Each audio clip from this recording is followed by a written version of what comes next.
This episode of the Beauty Industry Podcast was brought to you by Forest Salon Software.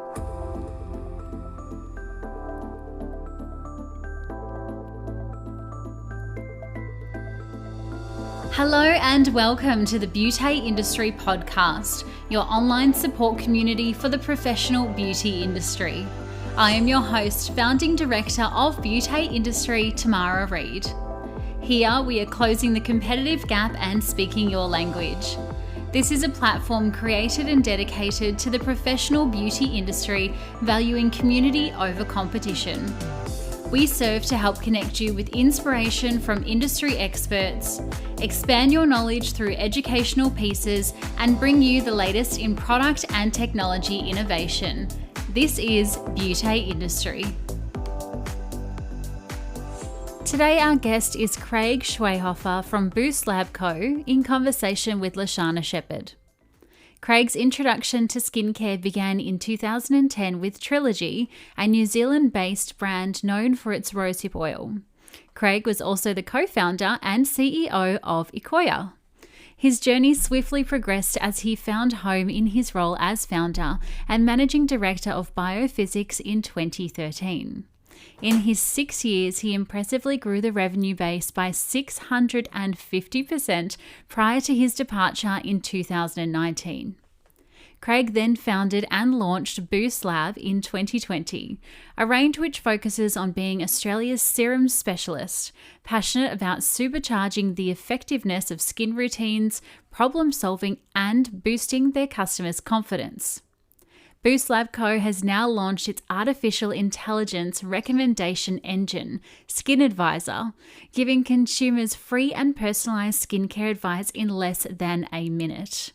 The technology enables consumers to shop with confidence, eliminating the need to commit to an expensive and overcomplicated skincare regime based on trial and error, ultimately saving discerning Australians upwards of hundreds of dollars. Craig's philosophy is to give people what they want without excluding anyone on price, lifestyle, or skin type. From Boost Lab Co., today we welcome Craig and Lashana in conversation. Well, welcome, Craig. Lovely to have you. Thanks, Lashana. Thanks for having me. Oh, our pleasure. We start off every podcast by asking all of our guests the same thing, which is, how did you enter the professional beauty industry? That's a good question. It's I kind of fell into it. I was involved in a business back in 2006 called Ecoya, which is known for home fragrance, and we also did fragranced or scented body care products like hand wash and hand lotion and cream. So I was kind of on the edge of the beauty industry from 2006, and then during that time with Ecoya, we acquired a business called Trilogy, which was known for its natural rosehip oils and the like, which are and still going strong. It's a beautiful product. So that was really how I got started, by accident really, but I'm pleased to be still part of it. And post Trilogy, I was then involved with a business called Skin Physics, which is known for its sort of cosmeceutical products, anti-aging focus. And then more recently now with Boost Lab with our range of targeted treatment serums. So fell into it, but pleased to be here. Absolutely. And I think a lot of us know Ecoya very well. I know I've been to salons that stock Ecoya and know them very well. And obviously most of us are a fan of rosehip oil. So you had amazing beginnings and things that are extremely popular in the industry. So it's a good place to start. Yeah, thank you. Now, you said your venture into skincare specifically started with Trilogy, with Rosehip Oil. What makes you passionate about skincare? What led you to Boost Labs? So if we focus on Boost Lab and the reason why we started Boost Lab, it's basically, look, I think we all can relate to this, but I just got sick of paying a lot of money for good quality skincare. Mm-hmm. And given my background in those with Trilogy and Skin Physics, and I've got a natural bent to I've got a science background. I know how to create skincare. I just knew that you could create something that was of high quality but still affordable. Mm-hmm. That's kind of that's what I'm passionate about. That's why Boost Lab was formed. We wanted to create a range of serums we're a range of skincare, but Boost Lab is about serums at an affordable price point, but high quality. And I know you could do it, and you can. So, paring it all back, it's about affordable skincare. Absolutely. And I love that passion in your voice when you talk about it.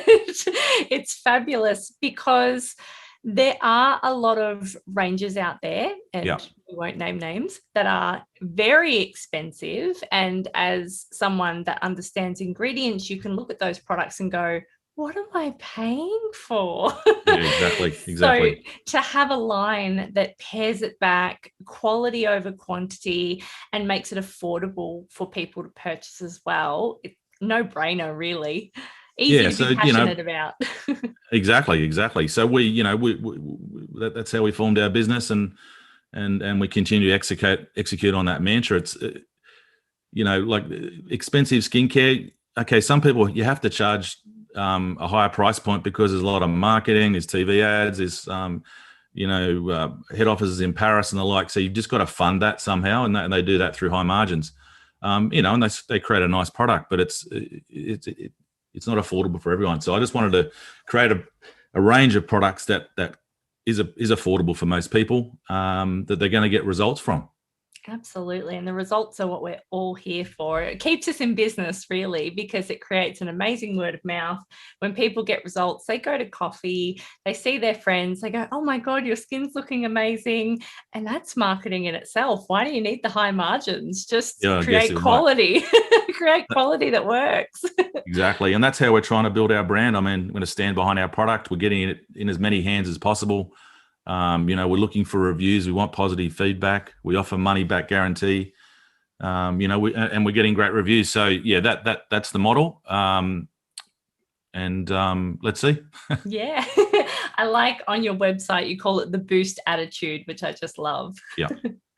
Now, you've mentioned that you had the benefit of obviously being exposed to skincare previously and knowing what works, what doesn't work, what you'd kind of ideally get rid of. Was there a certain light bulb moment where you thought, you know what, I can do this better, or that really sparked the creation of Boost Lab for you? I think it was kind of gradually built up. So, we talked about creating an affordable range of skincare, high quality still. But then there was an emerging serum market. And there was some companies that are making some great serums, but it was kind of an add-on to their current range. So they do cleansers and, toners and moisturizers and the like. And then they'd have, we'll bring out a serum as well. And higher price points. So, and then at the lower end, there was a whole bunch of low cost serums that just weren't effective and weren't being done well, difficult to understand. And the serum market was growing. So, I think there was a unique opportunity for someone to come out and say, right, I want to create a nice serum, which is going to deliver to the consumer, to people's faces and their skin concerns, a nice active ingredient in an efficient way at an affordable price point, that look great, both on shelf and in store and on your shelves back at home. So that was kind of the light bulb moment. It's like there's a big opportunity here. No one's in that space. I've got a good background and a history and track record of bringing new products to market. I know skincare, and I know you can create it at a good price point. So yeah, that's it. I feel like there's always a common theme when we talk to a lot of entrepreneurs where they're either looking at the market and going, you know what, there's a gap and I'm going to be the person to fill that gap, or it's because they're noticing something missing for themselves. And in your case, it's a little bit of both. You kind of went, hey, there's no serums out there that's really fitting my needs, other people's needs, consumers' needs, and I can fill this gap. So let's go. 100%. I mean, so the serums we've created are quite targeted, easy to select. I mean, it was about simplicity. So I just wanted, skincare can be complex. What's this ingredient do? What does that ingredient do? We wanted to pare it all back again, talking about that, pare it all back, create a simple range of serums that had the right active ingredients at the right price point, and just make it easy for people to make a decision and put it into their regime. And I think that helps therapists as well. You talk about paring it back, you're like it's bad. It's certainly not bad. I love simplicity, and I think it meets both the female and male market, but it also assists with things like retail sales. People get confused if you think about going to a restaurant and looking at a menu that has 5 pages and you go, correct. Oh my God, I have no idea what to order. Whereas you go to, I mean, I'm from Melbourne, so I'm a little bit biased with our restaurants and cafes, but you go to a more bespoke cafe that has a menu of 5 items, super simple. You know what you want straight away. Nice. And for therapist retailing, I think that's one of the biggest difficulties that we face is remembering all of the ingredients and all of the things that we have to talk to a client about when we're retailing and talking to them about the things that they need for their skin. So I think having a range that's super simple, pared back, easy to talk about, easy to know exactly what condition it's for as well is marvelous. Absolutely great. We're trying. Yeah, I can see some behind you. The listeners, I can see behind. And it looks like, because of your artwork, that you're a big Beauté fan, because your artwork almost looks like our logo. Yeah, I like the artwork. Thank you. Yeah, they're beautiful. We love it too. You spoke a lot about obviously being serum centric and being a serum specialist. What goes into creating that pared back, affordable, amazing serum? So I guess first of all, serums are probably the best way to get an active ingredient onto your face. So if you put an active ingredient and you combine it with 100 other ingredients and it's a thick moisturizer or the like, it's just hard for that active ingredient to get on your skin and to work. So we started with serums because it is probably the most effective way to get that active ingredient onto your skin, which means you've some ways in making it be effective and solving the problem. So that's the first step. And then I guess what we wanted to do is create serums with the absolute minimum ingredients, right? So not use anything that's not required. Just say, okay, we've got the active ingredient. Let's start there. What else do we need to carry that to get it onto the skin? That's going to smell nice when you put it on. That's going to feel nice when you put it on. Not be tacky afterwards. So that's kind of the approach that we took. And then you got to circle back. Obviously, you've got samples coming back and forward. Might have 10 iterations of formulations before you get it right, maybe more. Circle back to your initial brief, and 2 years later, you've got some serums. And I think it's important to note it does take a long time to formulate the right product. It's not 100%. Overnight. No, it's not. And then, once you get the formulation right, it's probably another 6 to 9 months to get it to market. There's a whole lot of regulatory work to do. And, we do dermatology testing. So that takes some time. So all our products are dermatology tested. It does take time. So we've got a pipeline of new products coming out. But you've got to be working on them now to launch them in 2022.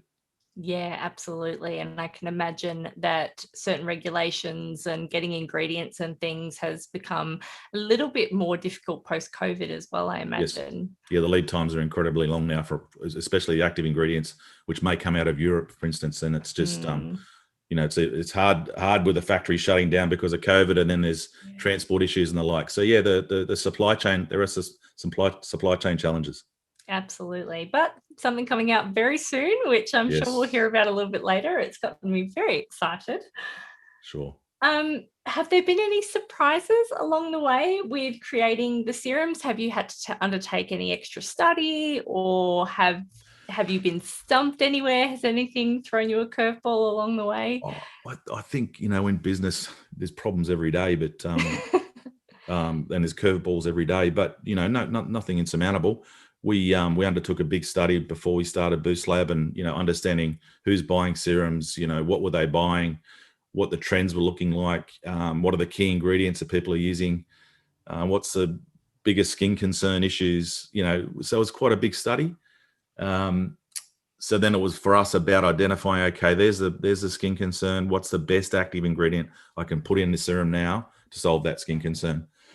And then, bring it to market, take some time. So no real curveballs. Probably the golden rule in business when you're launching a new product is it's going to take twice as long and cost twice as much money. So that's whilst you don't like to admit that kind of happens. Yeah, I can imagine. But from a skin therapist point of view, I must say I really appreciate you saying things like, we had a look at the market and skin conditions and concerns, rather than going, oh, you know what, I want to create a vitamin C serum because it's nice to hear the thought that goes into creating something like that, because sometimes, you know, as a consumer and as a therapist, you do wonder where the thought was behind some products. You kind of go, well, this is a nice, you know, it feels nice, it smells nice, but is it actually doing anything for the skin? Yeah. And I think it's wonderful to hear a formulator say, you know what, we had a look at what our consumer needs, what ingredients are going to be best to tackle those needs, and how do we get it in the best formulation possible. You put it very succinctly. Thank you. You're welcome. I like skin. Very good. Thank you.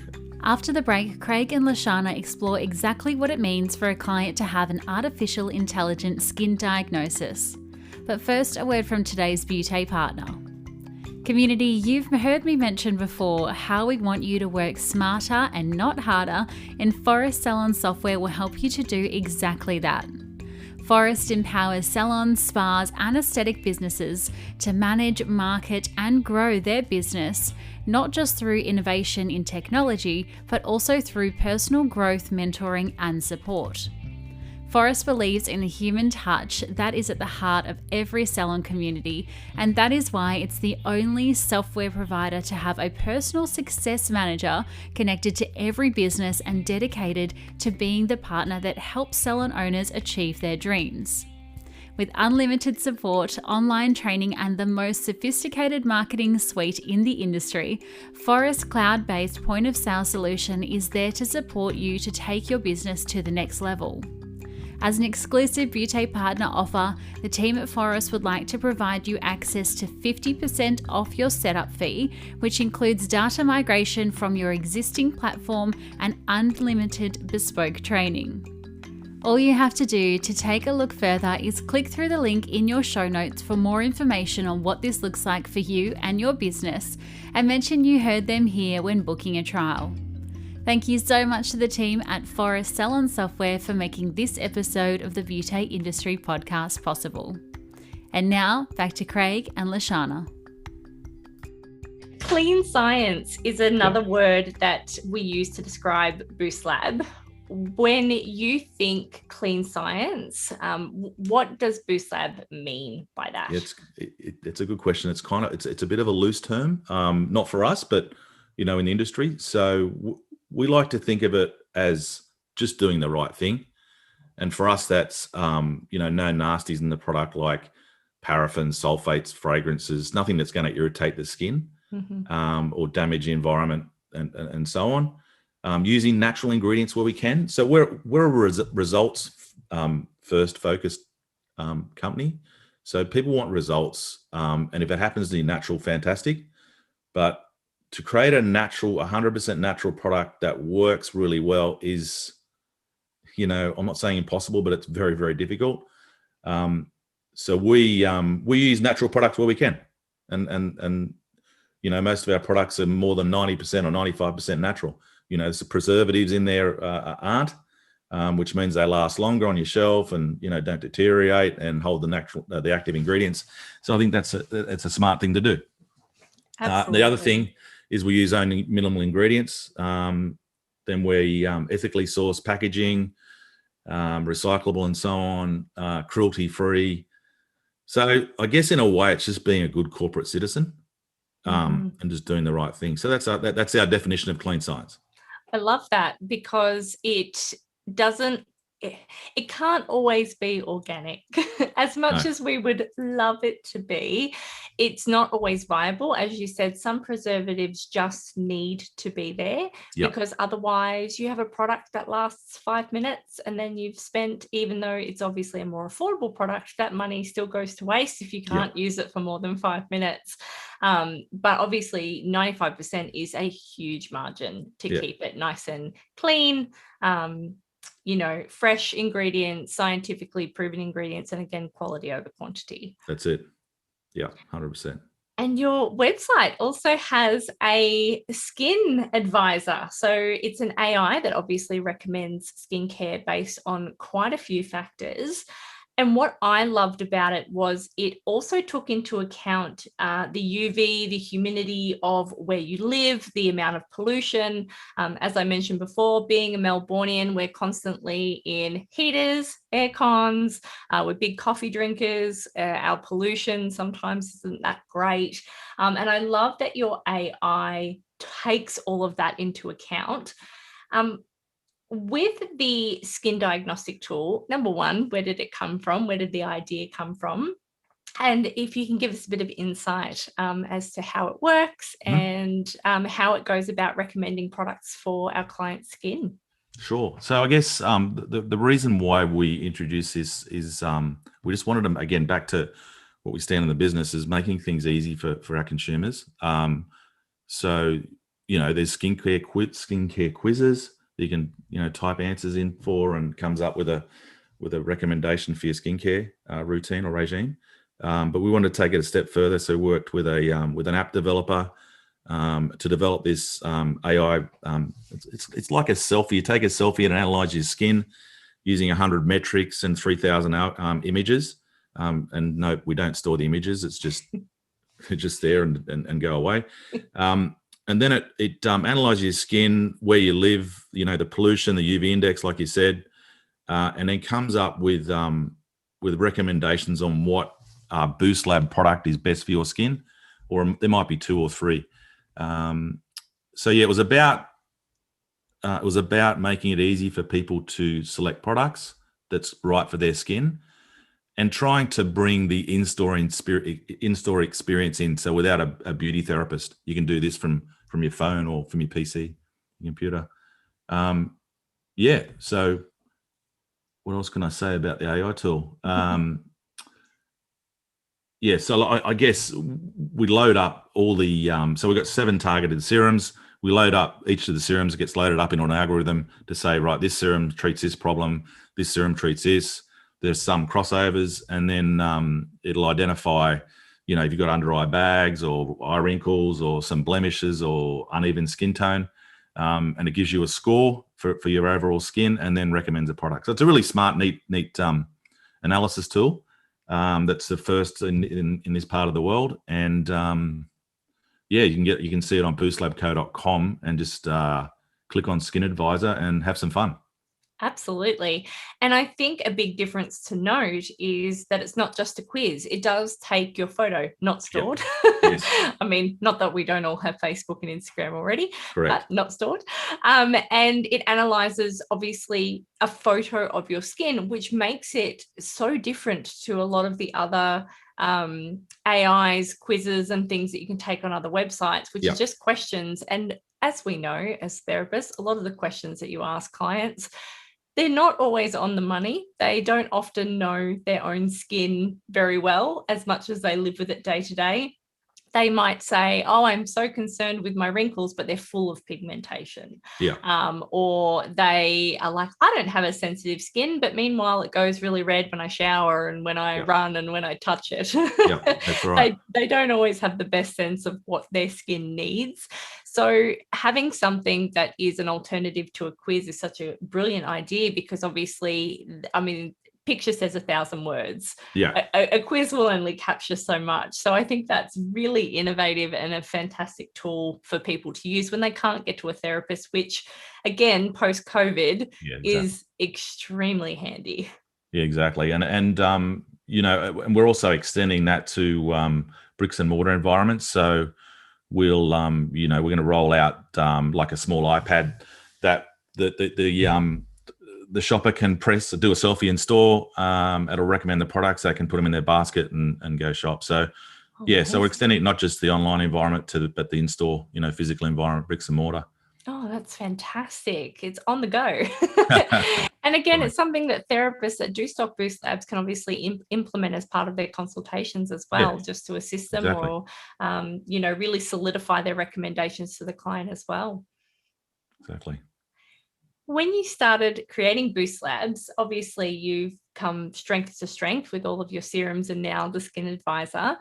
Did you think that this would be the business that you created? Good question again. I know it's a hard one. You start off, no, it's not. It's okay. Like you start off with a plan.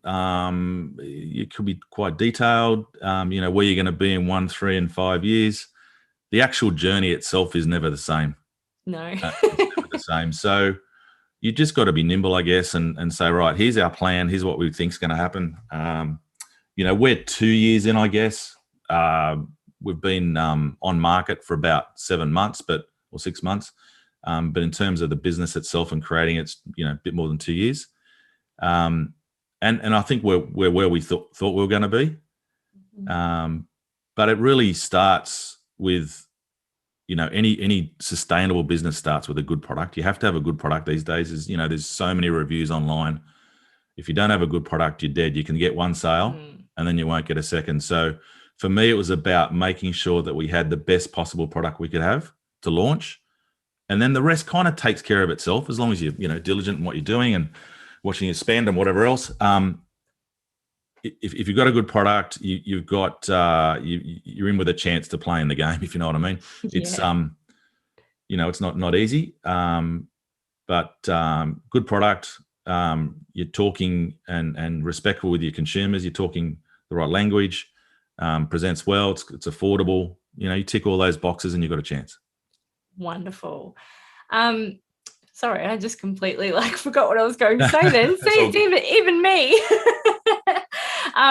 I think, again, just kind of, we always go back to being a therapist and being a business owner because that's the vast majority of our listeners. Yeah. We always talk about going back to our why, and most of us know our why. It's either that we stand behind one product, one message, our one business, whether that's a salon or a clinic. And I think it's always important to come back to that and remember, okay, this is what I got into business for. And obviously for you, it is about creating that one good product and keeping, centric around that one vision, message, and making sure you stay on course with that, essentially. I think you're 100% right. And our message, really, the underlying theme for our business is 5-star serum for 3-star prices. That's all we're doing. And that's what we want to do. I mean, if you said 5-star serum for 2-star prices, people would say, I don't think that's possible. We need one extra star. 5-star serums at an affordable price is what we stand for. And I think to have a sustainable business, again, you have to create a segment or occupy a segment which you own, which we're moving towards, and that's that whole 5-star serum for 3-star prices. And then the question I keep asking myself is, if your business was to vanish, would you create a vacuum? Would people miss your products or your service or whatever? And that's what you have to ask yourself every day. It's like, I need to create something that people really value in their daily lives. And that if we would vanish, they would miss us. And that's when you really create a long-standing brand. So absolutely. That's kind of us. That's a great way to think about it. How much will you miss me if I'm gone? How much can you not live without me? And it's all around creating a product that works. If you don't have a product that works, then people won't miss you when you're gone, unfortunately. They'll move on to the next thing. I totally agree. Now, you did obviously mention before that Boost Labs has a few things coming out soon. Can you give us a little sneak peek as to what those might be? So we're going to stick with serums. That's what we are, and that there's a big addressable market with serums. So we're going to bring out a range of new serums just to fill in the gaps. So we've got 7 of the most common skin concern serums, that solves most common skin concerns. That's fine. So now we're going to move on to the next ones, which are more problem areas or we're going to bring out a really a serum for really dry, irritated skin. So all our serums are, dermatologically tested, safe for all skin types, but there are some people that really have, angry skin. So we want to bring out a soothing serum for that, that really makes their skin, feel calm. And then opposite to that is someone that's got really oily sort of skin in the T-zone, or, large pores. We're going to bring out a serum for that. And there are others, but there's a sneak peek. Oh, that's amazing. And we do now see a lot more sensitivity than we used to. Once again, post-COVID, when people couldn't have their treatments, or maybe they didn't have access to the products that they would usually use. Unfortunately, some of them turned to the internet, and in the worst way, got themselves at home treatments, peels, you name it. And we're dealing obviously now with a lot of impaired skin. I mean, hairdressers are going through the same thing. People picked up the bleach during quarantine and played havoc on their hair. I was one of them. But people have also unfortunately done that to their skin. So I'm very excited to see that serum launch. I think a lot of our clients are crying out for something like that. So that's great. That's one to watch for. That'll be sort of towards the end of the year. Oh, fantastic. In time for Christmas. In time for Christmas. There you go. Last but not least, what have been the biggest lessons you've taken away from being a business owner? That's a good question. Biggest lessons. Look, one of them I've already mentioned is, especially in startups, it just, you can forecast as much as you like, but it does cost twice as much and take twice as long. So you've got to be patient and just plan for that. Lessons for a business owner. I think that the other thing that I live by is that, if you want different, you got to do different. Mm-hmm. Be the change you want to be. Yeah. So just don't expect to do the same thing over and over again and expect a different result. It's not going to happen. So yeah, I guess they're two general sort of terms that they're big lessons. And in terms of branding and the like. I think fluidity is one that I hear the most often from a lot of business owners. You have to be able to pivot and change, and obviously change in a direction that you see yourself changing. Don't change for the sake of changing. But my background is actually in education, and I used to go into a lot of businesses and educate them on their aesthetic machinery. And one thing that business owners would either talk to me about or ask me about is how to improve their business, and yet at the end of the day, they didn't really want to change anything. They were so stuck in their ways, whether they have, been in the industry for 30 years and, obviously don't want to listen to me, who's only been in the industry for about 13 years, or they just, I don't know, they do the same thing and expect a different outcome. And it really is the definition of insanity when you repeat the same thing every day and nothing ever changes. So I think that's wonderful advice for a lot of our business owners out there. It's okay to pivot and change. It's okay to be a bit fluid at times. Obviously, don't do anything that you don't want to do. But sometimes you need to shake the tree a little bit and try something a little bit different and pivot and be a bit fluid. No, exactly, 100%. I think the other lesson really is to just, every decision, you've just got to think about the customer. How does that impact the customer? Absolutely. How does this decision impact the customer? And that's, really important. Do a Richard Branson and, without clients, we're nothing. Exactly. No, it's fantastic. I think it's a great message. Well, Craig, thank you so much. It has been an absolute pleasure talking to you today. I love how short and sweet your answers are. I know you were a little bit nervous about that at the start, but hey, concise. I'll waffle. You can be concise. It works. I don't know any other way. Sorry. No. Hey, we love it. We love it. It's better than listening to two of us waffle on until, 6 p.m. at night. So it's wonderful. Thank you so much for being here. And guys, please head over and check out the Skin Advisor on Boost Lab. So, Craig, can you just repeat the website for me? boostlabco.com, and there's a tab there called Skin Advisor, a drop-down menu. Just click on that, and there will be a pop-up box, and take your selfie and have some fun. Don't blame me for any results. care and no responsibility. It genuinely excites me when we hear about AI and the advancement of technology being implemented into the beauty and aesthetic industry. This conversation had the team at Beauté buzzing with ideas and dreams about the future of the industry and what that may or can look like with such innovations coming onto the market and such incredible boundary-pushing brains like Craig's. Let us know what you think the future of the industry will look like by sharing how you're listening to this episode on your socials, sliding into our DMs to continue the conversation by tagging us at Beauté Industry, or even open up a conversational thread in our Facebook community. Until next time, stay connected.